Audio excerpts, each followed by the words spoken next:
3 साल हो चुके थे बेटे को अपना घर छोड़कर विदेश में बसे हुए। इन 3 सालों में बूढ़ी माँ और ज्यादा बूढ़ी हो गई थी। 75 वर्ष की उम्र में सुलोचना देवी की याददाश्त काफी कमजोर होती जा रही थी।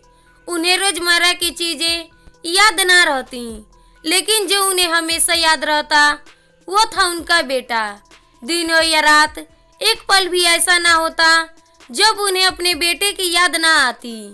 दूसरी तरफ बेटा था जो साल भर में एक आध बार अपनी माँ को फोन कर लिया करता और 1-2 मिनट से ज्यादा बातें भी ना किया करता। फिर भी अब बूढ़ी माँ टकटकी लगाए अपने बेटे का इंतजार करती रहती। एक दिन बेटे का विदेश से फोन आया। हेलो हेलो, सुन रही हो ना माँ? अनिल बोल रहा हूँ, तुम्हारा बेटा। कैसी हो माँ? मैं ठीक हूँ बेटा। तुम और बहू और मेरा पोता कैसा है? माँ ने पूछा। सब अच्छे हैं माँ, मैं अगले हफ्ते गांव आ रहा हूँ माँ तुम्हें लेने। अब हम साथ में ही लंदन में रहेंगे। माँ तुम्हारी बहू कह रही थी माँ को यहाँ पर लेकर आओ, बेचारी अकेली वहाँ परेशान होती होंगी। बेटे ने कहा। माँ की बूढ़ी सूखी आंखें आंसुओं से भीग गईं। उसके कमजोर शरीर के नस नस में खुशी की लहर दौड़ गई। बेटे और बहू को अपने प्रति प्रेम देकर माँ का मन खुशी से भर आया। बेटे ने आगे कहा, माँ तैयार रहना। माँ, मुझे ज्यादा दिन की छुट्टियाँ नहीं है। जिससे जितने पैसे लेने हैं लेकर रखना।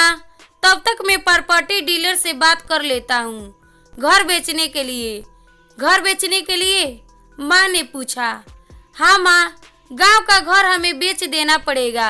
अब हम साथ में ही रहने वाले हैं तो वहाँ पर घर रखने का कोई मतलब नहीं है माँ, बेटे ने कहा। बुढ़ापे की वजह से ठीक से चलने में असक्षम माँ ने पूरे मोहल्ले में घूम घूम कर अपनी इस खुशखबरी को सबको सुनाया। सभी को खुशी हुई। सबको लगा माँ जी के आखिरी दिन अपने परिवार के साथ खुशी से बीत जाएंगे। घर वापिस आकर माँ ने अपने घर के कोने कोने को ऐसा देखा जैसे वो अपने दूसरे बेटे को देख रही हो। देखे भी क्यों ना, उस घर को अपने बेटे से कम थोड़ी समझा था। अपने पति के साथ 40 साल यही तो बिताए थे, लेकिन अब मजबूरी थी। बुढ़ापे के आखिरी साल बेटे और बहू के साथ बिताना चाहती थी। दिल पर पत्थर रखकर घर बेचने के लिए माँ तैयार हो गई। आनंद फानन में बेटे ने घर को आधे दामों पर बेच दिया। माँ ने ज्यादा नहीं, लेकिन जिन चीजों से दिल लगा था उन चीजों को समेटा और बेटे के साथ टैक्सी में बैठकर एयरपोर्ट के लिए चली गई।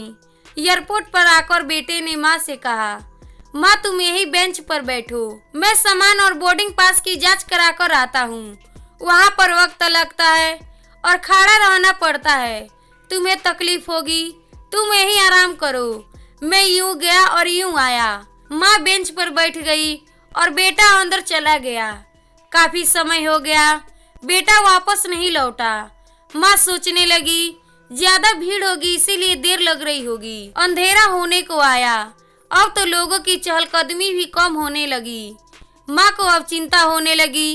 एक कर्मचारी ने आकर पूछा, किससे मिलना है माँ जी आपको? यहाँ पर क्यों बैठी हैं? डरती हुई आवाज में सुलोचना देवी बोली, मेरा बेटा अंदर सामान की जांच कराने गया है, लंदन जा रहे हैं हम। क्या नाम है माँ जी आपके बेटे का? कर्मचारी ने पूछा। अनिल नाम है मेरे बेटे का, सुलोचना देवी ने बताया।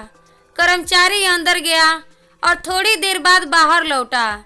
उसने सुलोचना देवी से कहा, माँ जी लंदन जाने वाली फ्लाइट तो दोपहर में ही जा चुकी है और आपका बेटा भी उस फ्लाइट में बैठकर लंदन जा चुका है। अब आपके यहाँ बैठने का कोई मतलब नहीं है, आप भी अपने घर चली जाइए। क्या जा चुका है और मैं घर जाऊं? माँ की आंखों से आंसुओं के सैलाब उठने लगे। जैसे तैसे माँ घर पहुंची, जो अब उसका था ही नहीं, बीत चुका था। वो वहीं बरामदे में तुलसी के पास सो गई। घर के नए मालिक को उस पर दया आई तो एक कमरा किराए से उसको दे दिया। पेंशन के पैसे से खाना और किराए का बंदोबस्त हो जाता था।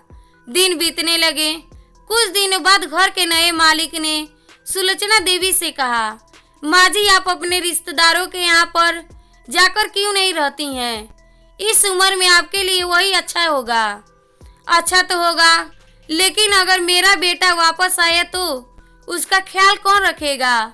मेरा बेटा बहुत भोला है, उसे अपना ख्याल रखना बिल्कुल नहीं आता। मैं कहीं नहीं जाऊंगी, क्या पता कब उसे मेरी जरूरत पड़ जाए, माँ ने कहा। दोस्तों सच बता रही हूँ, माँ की ऐसी बातें सुनकर मेरी आंखों में आंसू आ गए। किसी ने सच ही कहा है, पुत कपूत हो सकता है, लेकिन माता कभी कुमाता नहीं होती। दोस्तों आप सभी से हाथ जोड़कर विनती करती हूँ, अपने माता पिता की जितनी हो सके सेवा करना, उनके साथ कभी बुरा बर्ताव मत करना। दोस्तों अगर ये कहानी आपके दिल को छुआ हो तो कमेंट में आई लव यू माँ जरूर लिखें।